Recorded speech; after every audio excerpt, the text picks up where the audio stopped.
tardes. Pues vamos a empezar la presentación. Ya como han mencionado el título, gracias por la introducción. Pues básicamente vamos a presentar lo que hacemos en nuestro grupo aquí en México, en Ciudad de México, en el Politécnico. Y bueno, la plática que vamos a dar pues versa sobre microscopía de fuerza atómica y propiedades nanomecánicas en materiales biológicos y algo de microscopía de superresolución que complementamos. Obviamente, pues usamos todas las técnicas de caracterización para evaluar nuestros materiales y principalmente propiedades nanomecánicas. Vamos a contar qué hacemos nosotros con materiales biológicos, con materiales principalmente en el área de alimentos, que es donde más hemos trabajado. Y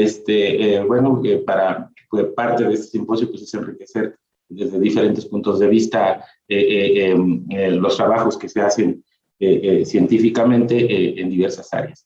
Entonces nos centraremos en estas. La poco conocida es la microscopía de superresolución, pero les puedo adelantar que pues, es una microscopía fotónica que permite observar materiales con una resolución cercana a los 20 nanómetros. Y bueno, pues es una microscopía reciente. Lo vamos a hablar al final de la plática. Pues básicamente, pues esto es bastante conocido por todos, que en este medio que, pues, hay dos tipos de modos de operación para el AFM, el contacto y el modo dinámico. Y bueno, y además de eso, pues aprovechando ya sea el modo, las virtudes del AFM, pues sabe que podemos identar los materiales de manera simultánea conforme los vamos escaneando para hacer imagen o propiedades nanomecánicas. Y hay diferentes formas, ¿no? Por ejemplo, el modo tapping o la identación directa también, o los modos mejorados como uno que se llama Peak Force Tapping o el Peak Point, que es el que hace, ¿cómo se llama? PARTS, pero básicamente tiene la misma estrategia de ir rastreando las muestras, escaneando las muestras y al mismo tiempo sacar curvas de fuerza. Y de ahí sacar propiedades nanomecánicas, como nosotros conocemos, módulo de Young, adhesión, deformación, etcétera, ¿no? A partir de aprovechándonos de las curvas, ¿no? Y entonces, pues la clásica curva de identación en donde se ve la evolución del cantilever, cómo se va acercando, cómo se va haciendo el punto de contacto, cómo va a penetrar una muestra, dónde puede uno sacar la rigidez de los materiales a través del módulo de Young, la adhesión, la disipación, el índice de plasticidad, la deformación, diferentes propiedades mecánicas, pueden, como saben, obtenerse desde una curva de fuerza, ¿no? Entonces, también hay modos distintos que han evolucionado con el tiempo. Desde que empezó también la microscopía de fuerza atómica a utilizarse para identar materiales suaves, por ejemplo, pues se pueden identar regiones específicas, se puede hacer de modo manual en los equipos antiguos, se pueden hacer matrices en los equipos más recientes, sacar diversos módulos de Young en la superficie del material, o hacer mapas, ¿no? Aprovechando que al mismo tiempo que podemos ir viendo la topografía o las imágenes, podemos sacar mapas de las propiedades mecánicas, ya sea de todo el mapa o locales, ¿no? Y esto es muy importante pues, para evaluar propiedades muy puntuales en materiales biológicos, ¿no? Obviamente el costo de los equipos, la resolución y la automatización va cambiando con el tiempo y también la facilidad para hacerlo, ¿no? Afortunadamente esto ha evolucionado bastante rápido. En 20 años hemos rebasado mucho las expectativas que se tenían originalmente para la microscopía de fuerza atómica. Y bueno, pues no es novedad que en el área biológica, en donde no se usaban estas herramientas, pues también se hagan, ¿no? Entonces, pues nosotros tuvimos la fortuna de poder tener un microscopio combinado con focal, multifotónico y un vía FM, que también lo podemos separar con simplemente un microscopio de fluorescencia y un vía FM. Pues antiguamente solo teníamos un microscopio con focal, pero logramos obtener recursos para tener ese equipamiento, y por eso nos dedicamos a identar principalmente célula vegetal, en donde pues era interesante ver que pues la célula vegetal es anisotrópica, heterogénea, y va a tener diferentes regiones donde uno puede identar, y estas dependerán, por ejemplo, si están en una degradación enzimática, si hay un organelo, si hay una zona diferente simplemente por la topografía. Eso nos lo permitirá observar la microscopía de fuerza atómica. Nosotros empezamos con dos materiales a identar al principio, dos materiales importantes para nuestro país y para los países productores o agrícolas en los trópicos, que pues siempre hay, por ejemplo, mango, y en muchos otros países, obviamente, manzana, que eran modelos adecuados o sencillos para identarlos o contrastantes para hacer un estudio, y así lo hicimos con células aisladas y con tejido intacto, usando un microscopio de fuerza atómica acoplado a un microscopio invertido de fluorescencia. Hicimos el tejido íntegro y células aisladas, simulando lo que ocurre que cuando procede la maduración de frutos, los tejidos se van degradando por la acción enzimática, se va perdiendo la lamela media y la pectina se va degradando, y esto hace que se ablanden. Nosotros lo hicimos en primera instancia simulando, haciendo una separación, una hidrólisis, digamos, de la pared celular, y de la pectina para separar las células y medir las células individuales y las células en el tejido cuando están intactas, ¿no? Y entonces, cuando hacíamos células individuales había que preparar las células, es importante la fijación, tuvimos que idear una forma de fijarlas, las células individuales para que no se movieran y poderlas inyectar, y también el tejido fijarlo para que no se pudiera mover. Entonces, básicamente es muy importante la fijación de las células y también de otros materiales, proteínas, bacterias. Es importante la fijación antes de hacer una indentación.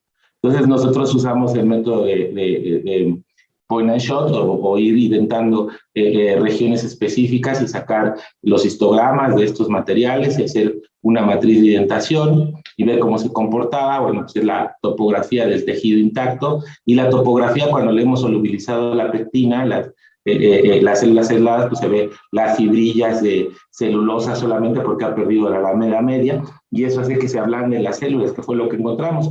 Parece bastante obvio, pero bueno, no ha sido demostrado. Nosotros hicimos este experimento simulando lo que pasa en un proceso de maduración. Y ahí así encontramos, pues, que hay diferencias en sus propiedades nanomecánicas. Obviamente, ¿cómo se llama? El tejido es más rígido que la célula aislada porque ha perdido estructura, y también la distribución pues es más amplia en el caso ¿cómo se llama? Del tejido, llega a ser un poco más ampliamente distribuida, con mayores módulos de Young que la célula aislada. Entonces, bueno, pues eso fue lo que hicimos. Después, pues ya quisimos hacerlo con el producto real madurando, y hicimos un proceso de estudios de maduración, donde pues vamos viendo cómo se degrada la pared celular debido a las acciones de las enzimas propias que degradan la pectina, que están en el interior de la manzana, porque es un fruto climatérico, al igual que el mango, y pues vemos cómo pierde estructura, y cómo se va despectinando, como la pectina en verde, por ejemplo, aquí nosotros hicimos un anticuerpo específico para ir marcando la pectina, y como vemos cómo se va degradando con el proceso de maduración o el almacenamiento. Y obviamente pues también era correspondiente con las propiedades nanomecánicas que iban disminuyendo paulatinamente, el módulo de Young particularmente, con la maduración debido a esta degradación, ¿no? Entonces, pues demostramos que, pues, que están ampliamente o íntimamente relacionados los cambios microestructurales con los cambios nanomecánicos que se tienen. Esta es la caída. Al principio la distribución de los módulos de Young es muy amplia y después va disminuyendo y la distribución se va haciendo más pequeña, como lo mostramos aquí. Parece obvio, ¿no?, ver una fruta madurar, pero pues difícilmente había sido evaluado a nivel nanomecánico, que afortunadamente pues, lo hemos podido hacer. También hemos podido caracterizar la pectina, las ramificaciones de la pectina, en este caso en mango, hacer un estudio más completo de la actividad enzimática y asociarlo a la microestructura, y cómo estas ramificaciones de la pectina se fueron perdiendo paulatinamente con el proceso de maduración. De igual manera ocurre en el mango esta pérdida de turgencia y pérdida de rigidez de la superficie de la pared celular, y el módulo de Young va decreciendo, pero obviamente el mango es mucho más rápido su maduración, es climatérico, es un fruto climatérico, tiene alrededor de 6 días de maduración para bueno, ya perder su calidad completamente, a diferencia de la manzana que dura 40 días, ¿no? Y de igual manera pues tiene una distribución similar a lo que vimos en la manzana.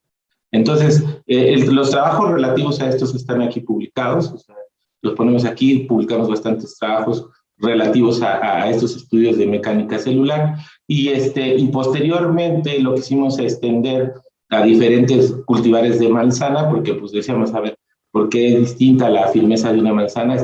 Está relacionada con las propiedades mecánicas, con la morfología, con la porosidad. Bueno, pues estudiamos a fondo todo en diferentes variedades. Estas son ampliamente conocidas en el mercado. La más conocida tal vez es la Golden Delicious y la Red Delicious. La Granny Smith. La Granny Smith se distingue para ensalada porque es rígida. Y nosotros nos preguntamos, bueno, ¿por qué hay estas diferencias? Entonces, en principio, pues la morfología celular es distinta, el contenido de pectino es distinta, el contenido de celulosa y el tamaño de la celulosa, de las fibras de celulosa es distinta, y nos dimos a la tarea, pues, de evaluar una cantidad importante de propiedades asociadas a la firmeza, entre ellas el módulo de Young, pero a nivel nano, el tamaño de las fibras, los poros de las fibras, la firmeza macro, el área celular, el diámetro celular, ¿cómo se llama? El índice de cristalinidad, el contenido de celulosa, bueno, etcétera. Todas estas variables que estudiamos en los 4 cultivares, obviamente con propiedades nanomecánicas que también fuimos viendo, pues nos daban, pues nos confirmaban lo que sabemos. La Granny Smith es una manzana muy dura, pero más dura que el resto de los cultivares, pero básicamente es porque el tamaño de sus fibras de celulosa es extremadamente grande comparado, por ejemplo, aquí los podemos ver, estas son las fibras de celulosa de la Granny Smith, comparado, por ejemplo, con la Golden Delicious, que es más suave, o la Red Delicious, que es más suave, y también el tamaño de los aglomerados, de estos, es distinto, de los aglomerados de pectina, es distinto para estos cultivares.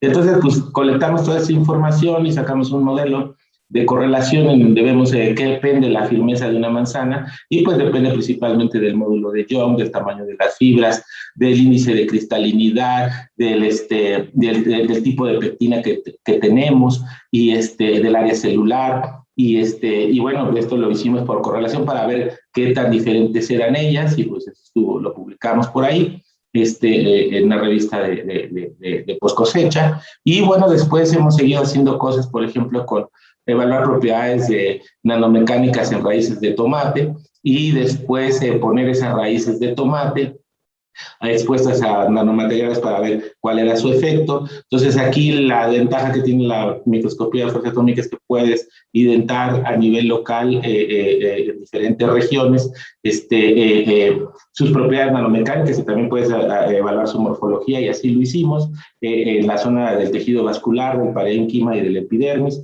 usando estas propiedades nanomecánicas. Y obviamente pues sí hay diferencias importantes en su módulo de Young, ya sea al inicio del crecimiento, después hasta los 7 y 21 días lo hicimos, y hay diferencias importantes, obviamente por las funciones estructurales que tiene cada región o cada tejido de la epidermis.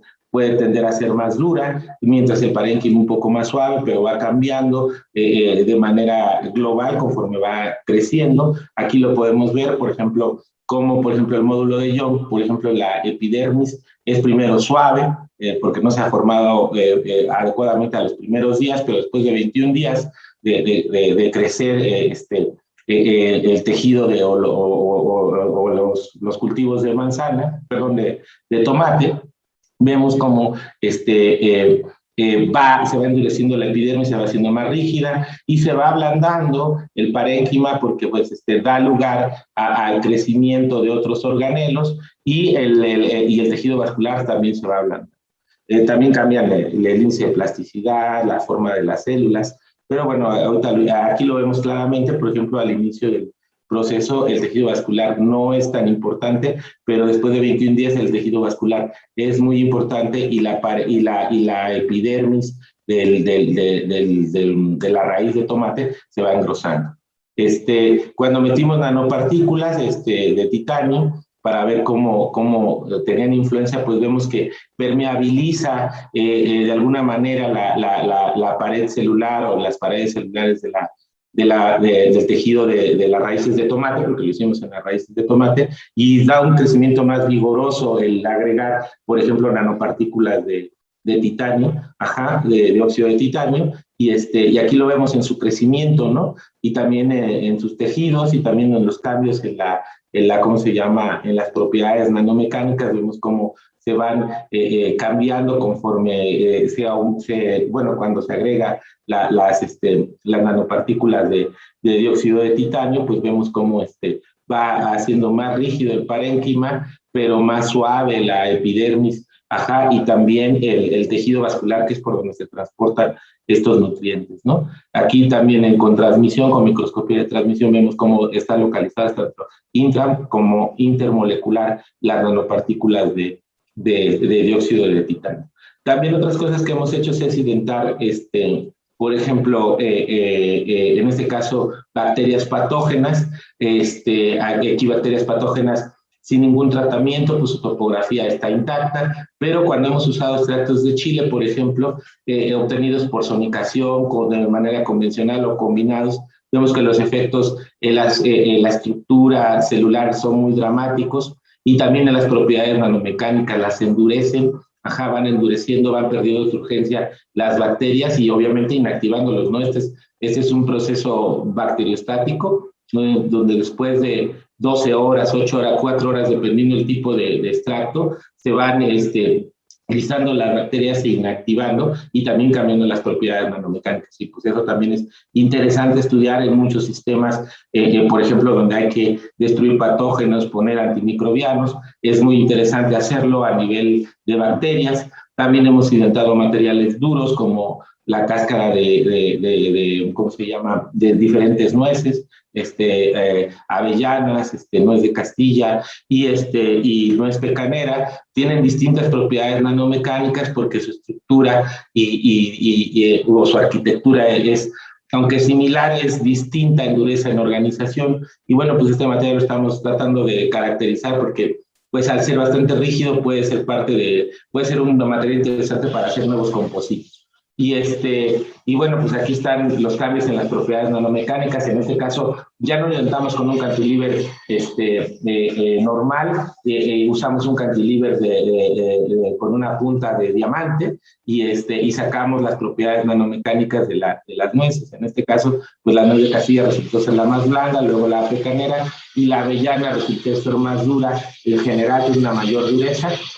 El trabajo, lo que es interesante es que pudimos trasladar los datos que se hacen en nanoidentación con AFM a los modelos típicos de nanoidentación con los identadores de diamante, por ejemplo, y por eso pudimos sacar la dureza y el módulo elástico de manera similar a como se hace en los trabajos que se hacen con los nanoidentadores de punta Vickers, por ejemplo. Entonces nosotros así pues haciendo varios trabajos pues ya tenemos, o ya se sabe, o no nosotros, pero en general la microscopía de fuerza atómica ya ha podido plantear un mapa de las propiedades nanomecánicas de diferentes materiales biológicos como células neuronales, células eucarióticas, esporas, células osteocitos o células de los huesos. Y tienen diferentes propiedades nanomecánicas. También los alimentos, nosotros a través de esta compilación o trabajo hemos visto cómo varían los diferentes tejidos, los tejidos de origen animal o de origen vegetal, o tejidos duros como las nueces, también tienen un cambio, ¿no? Entonces, bueno, la microscopía de superresolución, esto es lo que hemos hecho lo que quería mostrarles que hacemos nosotros en el área de propiedades nanomecánicas y caracterización estructural de tejidos suaves o de tejidos de origen vegetal. En el caso de la superresolución, pues es de lo que vamos a hablar. Como les había dicho, pues ronda alrededor de los 10 o 20 nanómetros. Este es un microscopio de superresolución y ya podemos ver estructuras subcelulares, microtúbulos, microfibrillas en el citoesqueleto de células animales o fibrillas. Nosotros hemos visto fibrillas de celulosa que pues solo se podían ver con microscopía de fuerza atómica o microscopía de barrido, pues se pueden ver aquí. Y bueno, pues ya saben, las técnicas de microscopía fotónica son estas: óptica, fluorescencia, confocal, multifotónica, y bueno, y estaban limitadas por la ley de Abbe, ¿no? Entonces, de acuerdo a el límite de resolución de la ley de Abbe, pues no podemos usar un láser menor a 400 nanómetros, un objetivo con amplia amplitud numérica, por ejemplo, que son los de inmersión 1.46, y el índice de fracción nos limita a 200 nanómetros de resolución en la microscopía confocal, ¿no? Que es la más avanzada, pero la microscopía de superresolución ha roto este límite. Este es un microscopio de superresolución que tenemos en el laboratorio, que puede hacer, además de confocal, puede hacer la técnica de TIRF, la técnica de SIM, la técnica de PAL, que son microscopías o técnicas de microscopía de superresolución. Y bueno, pues la microscopía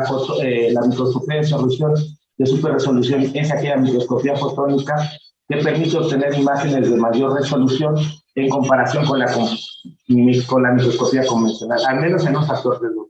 Es decir, que podemos, ¿cómo se llama? Rebajar la resolución hasta 100 nanómetros en la técnica de microscopía de iluminación estructurada que llamamos SIM, y hasta 20 en las técnicas, 20 o 10 nanómetros en las técnicas de microscopía, por ejemplo, PAL y STORM, que son las técnicas de super resolución que trabajan por localización molecular, y bueno, pues básicamente de eso se trata la microscopía de superresolución, o sea, de romper este límite que impone, ¿cómo se llama? AVE. Y aquí están, ¿no? O sea, las técnicas de superresolución. TIRF no es una técnica de superresolución, pero es un sistema de iluminación que se utiliza en las técnicas de superresolución, pero también da información de la superficie de los materiales porque ilumina por la superficie, o sea, sin penetrar, está iluminando una zona de no más de 100 nanómetros, genera una onda evanescente en una capa de 100 nanómetros que nos permite observar los rasgos a ese nivel. Y la microscopía de iluminación estructurada, que es la que llamamos SIM, o la microscopía de agotamiento de emisión estimulada, que es la que llamamos STEM. Estos dos tipos de técnicas lo que tratan de hacer de manera general es bloquear la fluorescencia para poder, ¿cómo se llama?, resolver las imágenes y bajar la resolución a menos de 100 nanómetros. Y en el caso de STORM, que es la microscopía de reconstrucción óptica estocástica, y PAL, que es una microscopía de localización por fotoactivación, funcionan de manera similar, nada más que las patentes son de distintos orígenes. Estos lo que hacen es localizar molecularmente los fluorocromos e irlos fotografiando, encendiéndolos, de manera estocástica, activándolos y apagándolos al mismo tiempo para ir tomando muchas imágenes y poder hacer la reconstrucción. El concepto de microscopía de superresolución es relativamente nuevo, realmente pues nació como por ahí de 1991, y hasta el 2014 se reconoció la importancia de la microscopía de superresolución y les otorgaron el premio Nobel. Entonces, aquí están los galardonados, pues también porque aportaron a la información acerca de proteínas involucradas en enfermedades como Parkinson, Alzheimer. Y bueno, pues aquí está el rango donde entra la microscopía de superresolución, que en este caso, pues la SIM ya llega a los 100 nanómetros, el STED llega a los 30 y el PAL puede llegar a los 10 nanómetros para resolver las estructuras de las proteínas.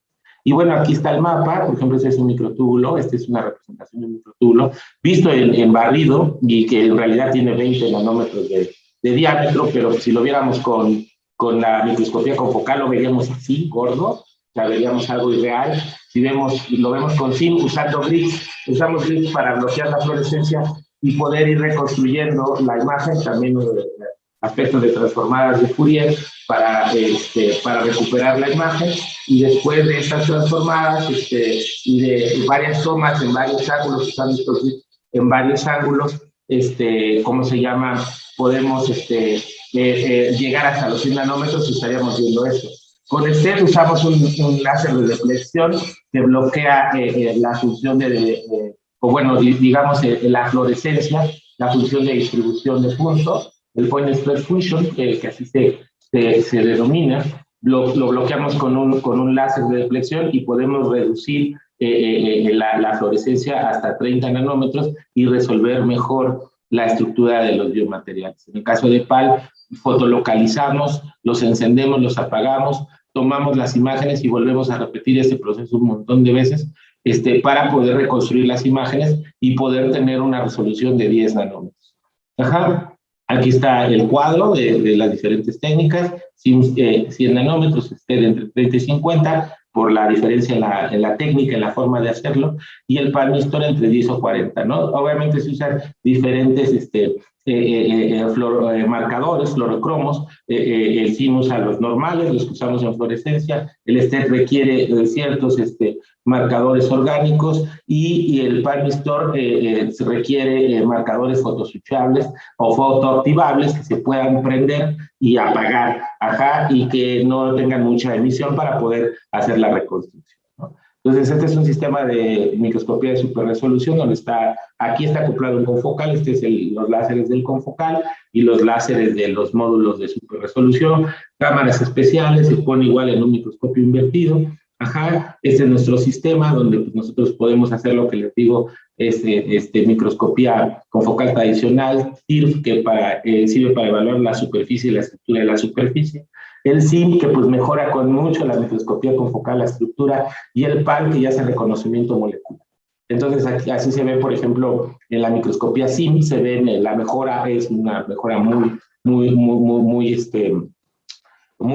fuerte comparado con o importante comparado con la microscopía convencional. El STET, como les digo, pues necesitábamos tener el point express function normal, bloquearlo con un láser de deflexión, y este bloqueo de ese láser de deflexión reduce la función de dispersión de punto, y eso permite que la resolución pueda alcanzarse hasta 30, 40 nanómetros, bajando, aumentando ¿cómo se llama? La incidencia del láser o la fuerza del láser de deflexión para reducir esta función de dispersión de punto. Obviamente hay un riesgo que es dañar la muestra, pero ha funcionado adecuadamente, ¿no?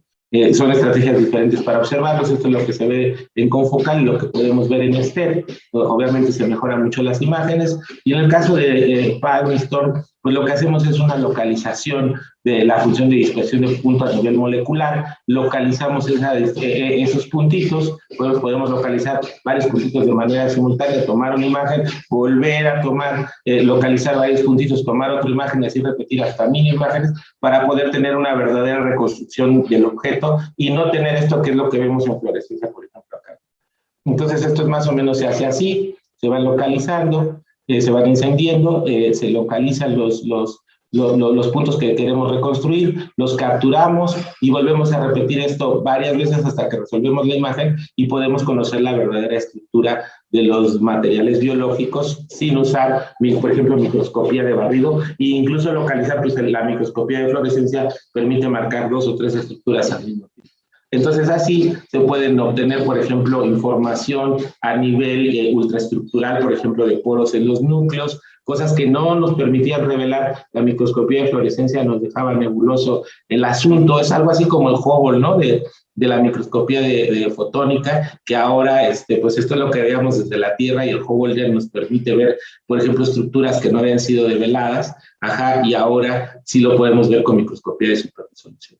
Entonces, nosotros hemos tratado de integrar todo eso para el estudio, por ejemplo, de fibras de celulosa, usando CEN, Confocal, TIR, SIM, AFM, TEM, PAL, y pues hemos hecho el estudio en diferentes, ¿cómo se llama?, fibras de celulosa, unas provenientes del agave y otras de la cáscara de ajo, la topografía, las propiedades mecánicas, tanto de las fibras nativas como las fibras de celulosa aislada, cambian drásticamente, sus propiedades nanomecánicas, ya lo hemos hecho con mapas, también hemos resuelto las propiedades moleculares por ejemplo, de nanopartículas de nanomateriales o nanopartículas de celulosa de ajo y agave, y pues hemos podido resolver si tiene una estructura triclínica o monoclínica para pues tener todo un mapa de la estructura del tejido vegetal desde, por ejemplo, una célula, cómo están organizadas las macrofibrillas,